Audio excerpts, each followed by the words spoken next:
L'actualité patrimoniale selon les GIRA. Quel apport personnel mettre pour acheter un bien immobilier? Lorsque l'on envisage une acquisition immobilière, il est fréquent de recourir au crédit. Et qui dit crédit, dit établissement bancaire prêteur. Une étude de financement est préalablement nécessaire pour connaître le taux d'endettement après opération. C'est ce paramètre couplé au reste à vivre qui seront les deux éléments déterminants pour que la banque puisse accorder le prêt immobilier. Comment faire pour diminuer cet endettement et rendre possible l'opération? Eh bien, la réponse est simple, procéder à un apport personnel.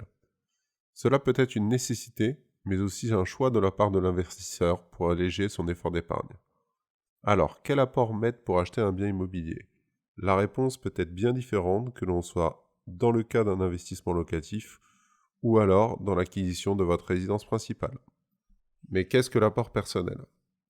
L'apport personnel correspond à la somme d'argent que l'investisseur immobilier injecte dans le projet d'acquisition en complément de l'emprunt immobilier. Cet apport personnel a deux objectifs. Limiter le taux d'endettement de l'investisseur, baisser les mensualités du crédit pour faire baisser l'effort d'épargne ou augmenter le profit de l'opération. Il peut vous être soit imposé par la banque, soit être le choix de l'investisseur. Quel apport mettre pour acheter un bien immobilier? Pour répondre à cette question, il faut distinguer deux typologies de projets. Les projets d'investissement locatif, l'acquisition d'immobilier de jouissance, que ce soit résidence principale ou résidence secondaire. Alors, quel apport mettre pour acheter un bien en immobilier locatif? Instinctivement, nous pouvons penser que l'apport diminuant le coût du crédit est toujours une opération profitable dans une acquisition immobilière. Eh bien, je peux vous dire par expérience, après de nombreuses simulations effectuées avec nos clients, qu'il n'en est rien. Une nouvelle fois, l'élément contrariant de ce type de dispositif est l'impôt. On parlera ici d'impôt foncier. Attention à l'impôt foncier en période de taux d'intérêt bas. Les taux d'intérêt étant des charges déductibles des loyers, tout comme les frais de notaire, chaque intérêt d'emprunt économisé est une source de revenus fonciers imposable. Mais alors, à quel taux? La réponse est simple. Votre tranche marginale d'imposition, à laquelle il faut ajouter les taux de prélèvements sociaux.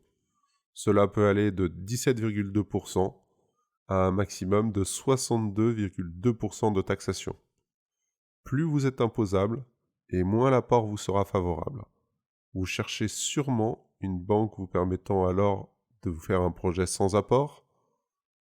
À partir de la tranche à 41%, nous vous conseillez de limiter l'apport à son strict minimum.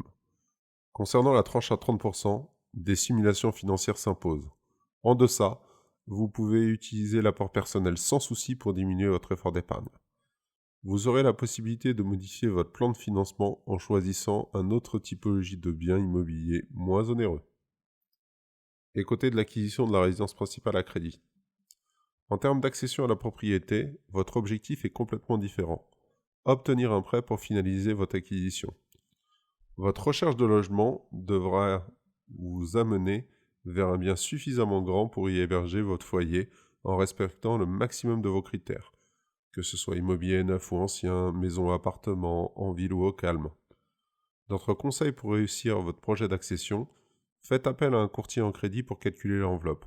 Cela consiste à déterminer votre budget maximum en fonction de votre capacité d'emprunt. Alors, vous ne partirez plus à l'aventure dans vos recherches immobilières en sélectionnant des biens hors budget au risque de passer à côté du bien de vos rêves. En cas de financement compliqué, vous n'aurez pas d'autre choix et de questions à vous poser dans ce cas-là. Vous devrez mettre le maximum de chances de votre côté en maximisant l'apport personnel. Obtenir un crédit immobilier passera au premier plan par rapport à l'optimisation de votre plan de financement.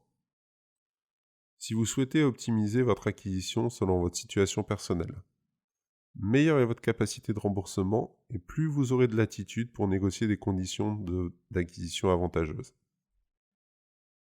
Privilégiez le crédit à l'apport personnel. Les taux de crédit étant tellement bas, surtout si vous avez la possibilité de profiter du taux à taux zéro, soit PTZ,